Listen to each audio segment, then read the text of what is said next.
Glenn, is there any favorite stories you have about the General that you can tell us? I don't know whether I dare. I'll start one and he can finish it. Okay. I'd be in the, he started doing this before we ever got overseas. He wanted me, a lieutenant, to learn what made those airplanes tick. And I don't know that I was a very good student, but when we got overseas, somebody come up to me, you know, we'd been on a mission that day, and he'd say, "Hey, Robin, your crew chief is outside. He wants to talk to you." And I've already got a beer in my hand, you know, and I thought, oh my God, here we go. And I'd go outside and he'd haul me down to the flight line, and supposedly I was helping him, but I felt like he's giving me a fatherly lesson, you know. He let me change the plug once. I was so proud of myself. He did a good job. He was a pretty good student. Huh? Yeah. But then there was a time when I had to land in Brussels. The airplane was, I got shot up a little bit, and the inner door had fallen open and went back like a flap. So I ran out of fuel trying to come home. Well, I fixed it. I was so proud of myself. And I took off, grabbed the gear handle, and it wouldn't move, because I flew back to England with the gear down. See? And I landed. He started laughing. I told him very proudly what I had done and how I'd fixed the airplane. But what I had done was I took two hydraulic lines and butted them together like that with a fixture. That was 1,200 pounds going this way and 1,200 pounds going that way, and nothing would move. I was real proud of having. Locked up. Yeah. Would you say he was a better pilot than a mechanic then? Well, definitely. Yeah, definitely. Yeah, and he made us real proud too when he come back across it and did the barrel rolls and that, and took all the tension off of us, you know. It was great. And it wasn't just me that watched, you know. The whole flight line was out there. There was one time he brought back, I think it was Scat VI, and you changed a wing overnight? We tried to, yeah. But I don't know how he got it home. In fact, there's a picture here someplace with the flap hanging on, missing there. Yeah, over there.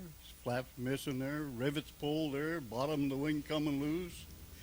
I don't know how he got it back there, but he did, and that was a lot of work, and they just declared that thing a Class 26 airplane, which means no more, you know. Well, that's when I got Scat 7. That's when Scat 7 comes in. Yeah. And you know, it was years and years and years. I didn't know that was a P-51K. No. It's a D. Yeah.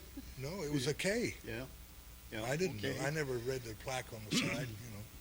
Only difference was it was made in Texas and it had a different propeller on it, you know. That was the only difference. Yeah. But, you know, I didn't know what half the switches did in the cockpit until he'd tell me. As you were using the airplane, would at times you make modifications to it from time to time?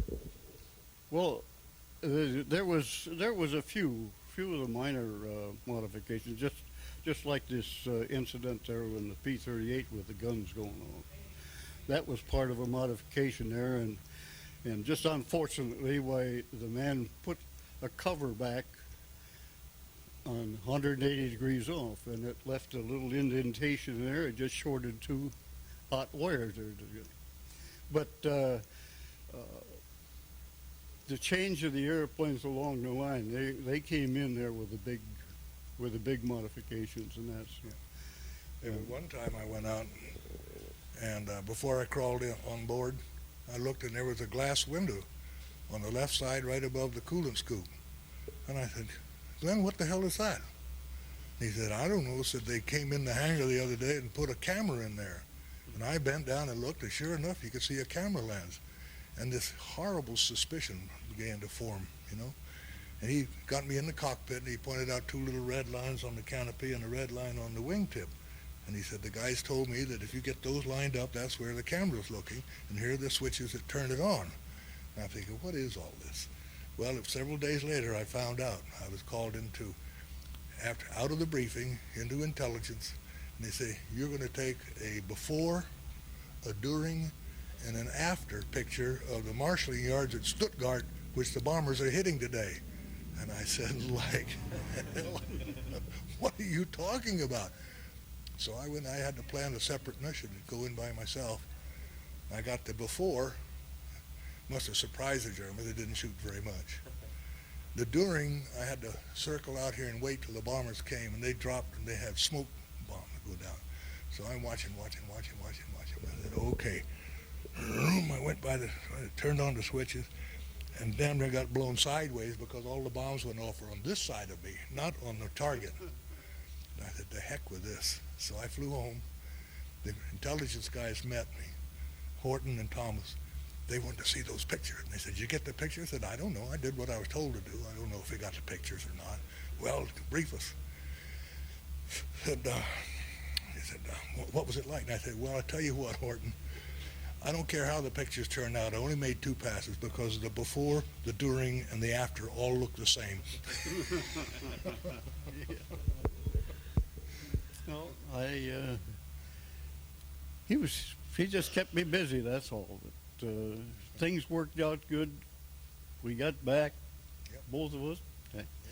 Even when he went back after the first 50 missions, and he came back out to States there. Good to see him again. That's great. Well, I see that you have a wonderful association, and What it's he doesn't know is that toward the end of the war, I wasn't counting missions. I'd log them as training flights because I didn't want to get sent home again. Did the same thing over North Vietnam. Yep. They wanted me to go home. I said, oh, I'm not finished yet. I'm supposed to be here for a year. So I stopped logging combat missions. but you were still flying. Oh, yeah.